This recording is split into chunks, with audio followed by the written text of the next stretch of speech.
Hello बच्चे लोग, कैसे हैं सब। अच्छा, पिछले वाले वीडियो में मैंने तुमको यार जो थंब रूल है ना उसके बारे में मैंने बताया था, ठीक है।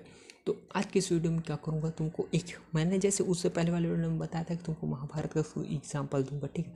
तो आज की इस वीडियो में उसी एग्जाम्पल को बताऊँगा, कौन सा, अर्जुन और भीष्म पितामह के बीच कैसे क्रॉस प्रोडक्ट को जीरो किया गया था, ठीक है। ओके, तो समझते हैं। देखो, जब क्या होता है महाभारत में, जब युद्ध हो रहा होता है ना, तो एक पॉइंट के बाद अर्जुन कंफ्यूज हो जाता है जब उसको भीष्म पितामह के साथ लड़ना होता है, ठीक है। तो उस केस में वो कृष्ण भगवान से पूछता है कि भगवान क्या करूँ अब मैं, मेरे गुरुजी हैं वो, उससे लड़ूँ या फिर ना लड़ूँ।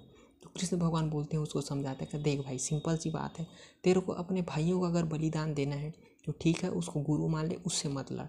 और अगर उनको बचाना है तो तेरे को इससे लड़ना पड़ेगा। क्यों? क्योंकि वो सामने वाला जब तेरे को अपना शिष्य मान के तेरे से लड़ नहीं रहा, तो तू काहे गुरुजी मान के उससे लड़ने के लिए अभी पीछे हट रहा है।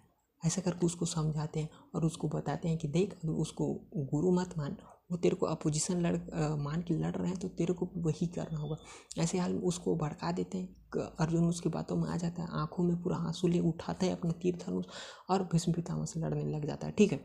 भीष्म पितामह से जब वो लड़ता है तो क्या होता है कि जब उसको पहला तीर मारता है उसके सीने में लगता है वाला तीर, ठीक सीने में लगता है। उसके बाद सेकंड तीर जब वो मारता है तो क्या करता है, उसमें मंत्र फूकता है। तो क्या होता है, उसका जो तीर होता है वो आधे बीच में जाके अपने समान ही 5-6 टन तीर और ज़्यादा बना लेता है, ठीक है।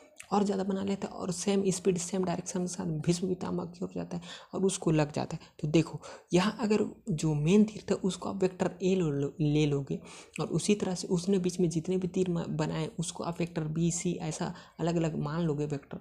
तो उसमें तो इतना टाइम क्या होगा, अब जितना भी वेक्टर थे ना उसका आप क्रॉस प्रोडक्ट निकालो। कौन कैसे, vector A cross vector B cross vector C cross, ऐसा करके जितने भी थे तीर उनको ले लोगे और उनका मैग्नीट्यूड ले लोगे, ठीक है। मोड ले लोगे, मोड के अंदर इक्वल टू क्या होगा, जितने भी स्पीड थे उनका आपको स्पीड मल्टीप्लाई करना पड़ेगा इनटू उनके बीच जो एंगल था वो आपको करना पड़ेगा। सपोज स्पीड उनका 50 था तो 50 × 50 × 50 ऐसा करो, इंटू साइन थीटा आपको लेना पड़ेगा। अब थीटा क्या लोगे, देखो जितने भी तीर थे अर्जुन से भीष्म पितामह की ओर जा रहे हैं, इसका मतलब कि सेम डायरेक्शन है, ठीक है। और इनका सेम डायरेक्शन है, इसका मतलब ये हुआ कि इनके बीच का जो एंगल होगा वो जीरो होगा। जीरो क्यों होगा, क्योंकि पैरेलली भी हैं और सेम डायरेक्शन में भी है ना। तो इनके बीच का एंगल जीरो होगा, तो अब साइन जीरो क्या होगा, जीरो होगा। अब जितने भी मैग्नीट्यूड थे यानी कि उनका speed into sine theta zero करोगे तो क्या होगा, आपको वेक्टर प्रोडक्ट आपको जीरो मिलेगा। इसका मतलब है कि यहाँ वेक्टर प्रोडक्ट जीरो हो गया, है ना, जीरो एंगल के साथ। तो यूज़ तो यहाँ भी हुआ है यार, हमको तो कोई बताया नहीं कि यहाँ भी यूज़ हुआ है ना। तो इस तरह से यहाँ यूज़ किया गया। ओके।